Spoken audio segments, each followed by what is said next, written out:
त्योहार स्टार्ट हो चुके हैं और त्योहार के समय हर किसी के घर में कुछ ना कुछ मीठा तो बनता ही है। तो हेलो दोस्तों, आज मैं जो रेसिपी आपके साथ शेयर करने वाली हूँ वो है एकदम गुब्बारे की तरह फूली फूली पूरन पोली की रेसिपी।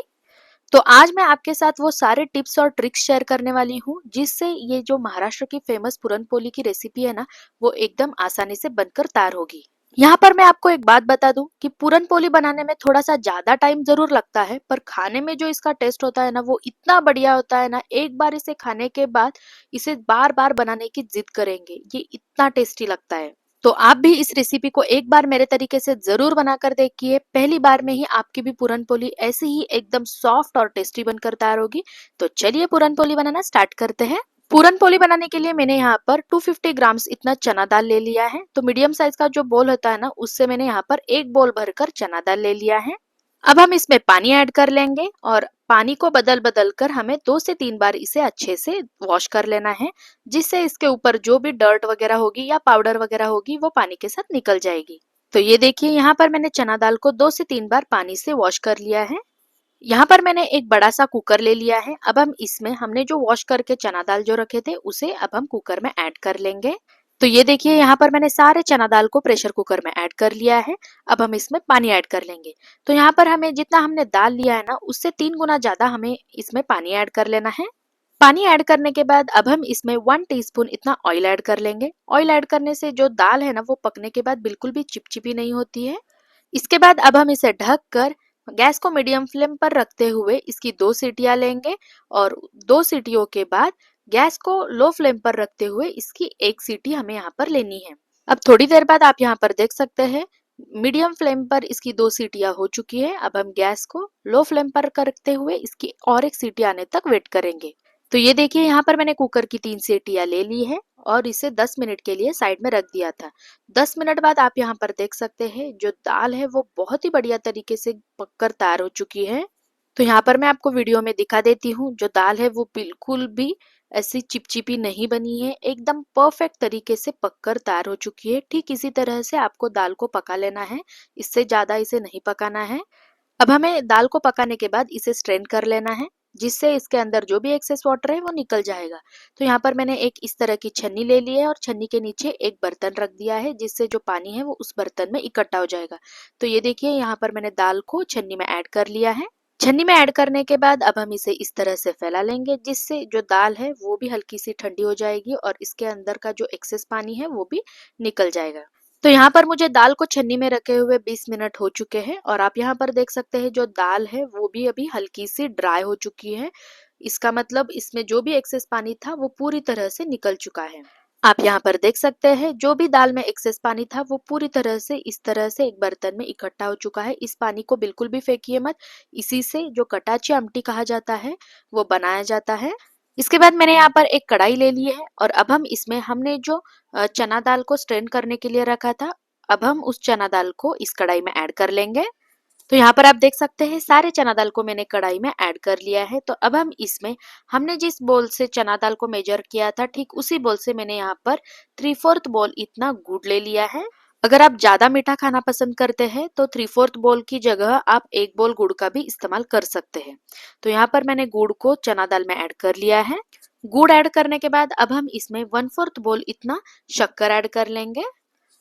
तो यहाँ पर मैंने शक्कर और गुड़ दोनों भी चना दाल में ऐड कर लिया है। तो अब हम इसे स्पून से एक बार अच्छे से मिला लेंगे, जिससे गुड़ और शक्कर चना दाल के साथ अच्छे से मिक्स हो जाएंगे। मिक्स करने के बाद अब हम कढ़ाई को गैस पर चढ़ा लेंगे और मीडियम फ्लेम पर इसे पकने देंगे। तो यहाँ पर मुझे इसे पकाते हुए 3 से 4 मिनट हो चुके हैं और आप यहाँ पर देख सकते हैं जो गुड़ और चीनी हमने इसमें ऐड किए थे ना, वो अभी मेल्ट होनी स्टार्ट हो चुकी है। अब थोड़ी देर बाद आप यहाँ पर देख सकते हैं गुड़ और चीनी पूरी तरह से मेल्ट हो चुकी है और जो चना दाल है वो गुड़ और चीनी के सिरप में बहुत ही अच्छे से पक रहा है। तो इसी तरह से हमें इसे चलाते हुए पका लेना है। अब थोड़ी देर बाद आप यहाँ पर देख सकते हैं जो चना दाल का मिक्सचर है वो अभी पहले से भी गाढ़ा हो चुका है। तो हमें गैस को मीडियम फ्लेम पर रखते हुए इसे 3 से 4 मिनट के लिए इसी तरह से चलाते हुए पकाना है। जब तक ये पूरी तरह से गाढ़ा नहीं हो जाता तब तक हमें इसे ऐसे ही पका लेना है।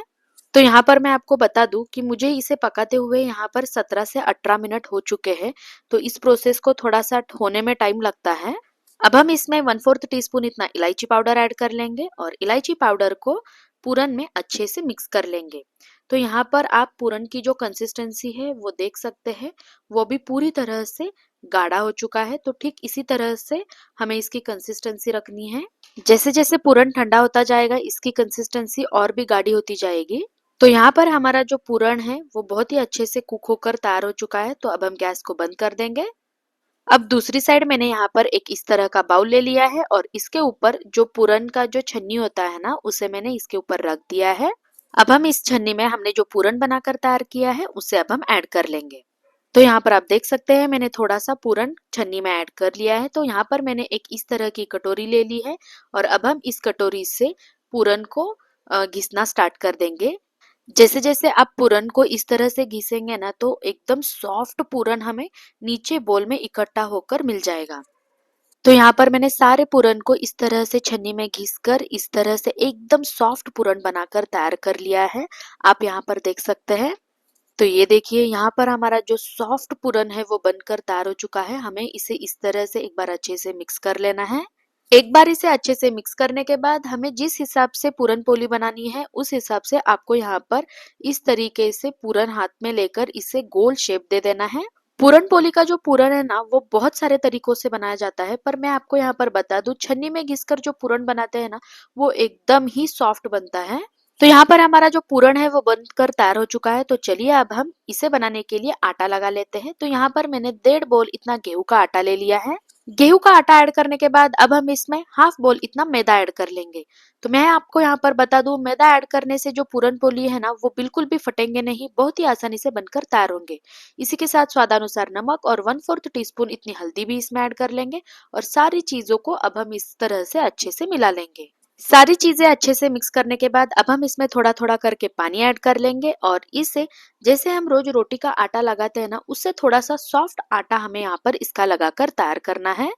तो ये देखिए यहाँ पर मैंने एकदम ही सॉफ्ट आटा लगाकर तैयार कर लिया है। तो अब हम इसमें 1 से 2 टीस्पून इतना ऑयल ऐड कर लेंगे। ऑयल ऐड करने के बाद अब हम इसे 1 से 2 मिनट के लिए ठीक इसी तरह से अच्छे से गूंथ लेंगे। तो यहाँ पर मैं आपको बता दूं ऑयल ऐड करने से जो आटा है ना वो बहुत ही जल्दी सॉफ्ट और सेट होकर तैयार होता है। तो यहाँ पर मेरा आटा जो है वो एकदम बढ़िया तरीके से गूंथ कर तैयार हो चुका है। तो अब हम इसे ढक कर 15 मिनट के लिए साइड में रख देंगे। तो चलिए जब तक आटा सेट हो रहा है तब तक हम आगे की तैयारियां कर लेते हैं। तो यहाँ पर मैंने एक इस तरह का चकला ले लिया है। तो अब हम क्या करेंगे इसके ऊपर एक कॉटन का कपड़ा बांध देंगे। तो यहाँ पर मैं आपको बता दूं इस तरह से कपड़ा बांधकर अगर आप पूरन पोली इसके ऊपर करेंगे ना तो आपका जो पूरन पोली जो है ना वो बिल्कुल भी बिना चिपके बिना फटे एकदम ही परफेक्ट तरीके से पहली बार में बनकर तैयार होगा। तो यहाँ पर हमें ठीक इसी तरह से इसके ऊपर एक कॉटन का कपड़ा बांध लेना है। अब दूसरी साइड हमने जो आटे को सेट होने के लिए रखा था, तो यहाँ पर आप देख सकते हैं बहुत ही बढ़िया तरीके से जो आटा है वो सेट होकर तैयार हो चुका है। तो यहाँ पर मैं आपको आटे की कंसिस्टेंसी दिखा देती हूँ। एक बार आटा अच्छे से सेट हो जाएगा ना तो यहाँ पर अगर आप इसे इस तरह से स्ट्रेच भी करेंगे ना तो ये बहुत ही बढ़िया तरीके से स्ट्रेच होता जाएगा। तो इसी से आपको पता चलेगा कि आपकी पूरन पोली बिल्कुल भी बिना फटे बनकर तैयार होगी। इसके बाद जिस हिसाब से आपको पूरन पोली बनानी है उस हिसाब से आपको यहाँ पर एक लोही तोड़ लेनी है। तो यहाँ पर आप देख सकते हैं मैं मीडियम साइज की पूरन पोली बनाकर तैयार कर रही हूँ, तो उस हिसाब से मैंने यहाँ पर लोही तोड़ ली है। सारी तैयारियां हो चुकी है। तो चलिए अब हम पूरन पोली बनाना स्टार्ट करते हैं। तो यहाँ पर हमने जो आटे की लोही तोड़ी थी ना उसे हमें इस तरह से थोड़ा सा सूखा आटा लगा लेना है। लोही को सूखा आटा लगाने के बाद अब हमें इसे बेलना है। इस हद तक हमें इस आटे को बेलना है और अब हम क्या करेंगे इसके अंदर स्टफिंग ऐड कर लेंगे। तो हमने जो पूरण बनाकर तैयार किया है ना उसे अब हम इसके अंदर इस तरह से ऐड कर लेंगे। पूरण को आटे में ऐड करने के बाद अब हमें इस तरह से इसे दबाते हुए इसे अच्छे से बंद कर लेना है। तो जैसे हम पराठे में स्टफिंग ऐड करके उसे बंद करते हैं ना ठीक उसी तरह से हमें इसमें पूरण ऐड करके इसे अच्छे से इस तरह से गोल घुमाते हुए इसका जो मुंह है इसे बंद कर लेना है। तो ये देखिए यहाँ पर मैंने पूरण को बहुत ही बढ़िया तरीके से आटे में स्टफ कर लिया है और अब हम इसे इस तरह से हल्के हाथों से दबा लेंगे जिससे जो पूरण है वो आटे में अच्छे से फैल जाएगा। तो यहाँ पर हमने पूरन पोली की लोई तो बनाकर तैयार कर ली है। तो अब हम इसके ऊपर थोड़ा सा सूखा आटा लगा लेंगे। सूखा आटा लगाने के बाद अब हमें इसे चारों तरफ से इस तरह से घुमाते हुए इसे बेलना है। तो यहाँ पर आप देख सकते हैं कितने आसानी से जो पूरन पोली है वो बड़ी होती जा रही है। यहाँ पर आप देख सकते हैं बिल्कुल भी फट नहीं रही है, बिल्कुल भी चकले के साथ चिपक भी नहीं रही है, एकदम आसानी से ये बेले जा रही है। अब थोड़ी देर बाद आप यहाँ पर देख सकते हैं हमारी जो पूरन पोली है वो बेल कर तैयार हो चुकी है। अब दूसरी साइड मैंने गैस पर तवा चढ़ा लिया है, तो अब हम इसमें 1 से 2 टीस्पून इतना ऑयल ऐड कर लेंगे और ऑयल को इस तरह से ब्रश से अच्छे से फैला लेंगे।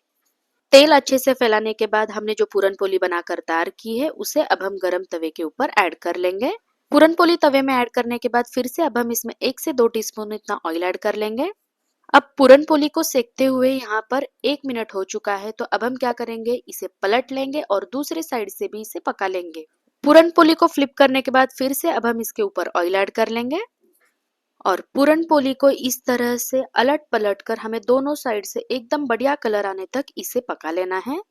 यहाँ पर आप देख सकते हैं हमने जो पूरन पोली बनाकर तैयार की है वो कैसे गुब्बारे की तरह फूल रही है, ना फट रही है ना चिपक रही है, एकदम आसानी से गुब्बारे की तरह फूली फूली पूरन पोली बनकर तैयार हो रही है। अब थोड़ी देर बाद आप यहाँ पर देख सकते हैं हमने जो पूरन पोली बनाकर तैयार की है वो कितनी बढ़िया तरीके से दोनों साइड से अच्छे से सेक कर तैयार हो चुकी है। तो चलिए इस बढ़िया पूरन पोली को अब हम एक प्लेट में निकाल लेते हैं। बस इसे देखने से ही आपको पता चल रहा होगा कि जो पूरन पोली हमने बनाई है वो कितनी सॉफ्ट बनकर तैयार हुई है। तो आप भी इस पूरन पोली को एक बार मेरे तरीके से मेरे सारे टिप्स को फॉलो करके एक बार जरूर बनाकर देखिए। मैं गारंटी के साथ कह सकती हूँ कि पहली बार में ही आपकी भी पूरन पोली ठीक इसी तरह से एकदम परफेक्ट बनकर तैयार होगी। और अगर आपको मेरी ये पूरन पोली की रेसिपी अच्छी लगे तो लाइक शेयर सब्सक्राइब जरूर कीजिए। बाय।